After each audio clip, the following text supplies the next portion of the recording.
DSWD Bicol, nakiisa naman sa selebrasyon ng Earth Day sa pamamagitan huya ng Cash for Works sub-projects.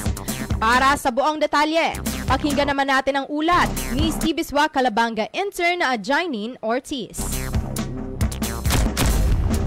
Nakiisa ang Department of Social Welfare and Development Bicol sa selebrasyon ng Earth Day sa pamamagitan ng pagtalaga ng 736 Cash for Work sub-projects upang makapagtanim ng mangrove trees sa rehiyong Bicol.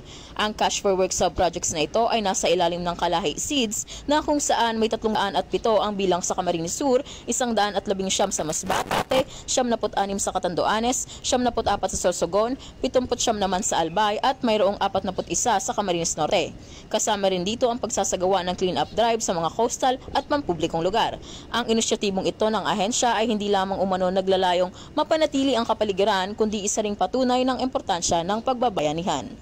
Para sa 96.7 Rinconada News FM, ito si Jainin Ortiz, nagbabalita ng tapat, naglilingkod ng sapat.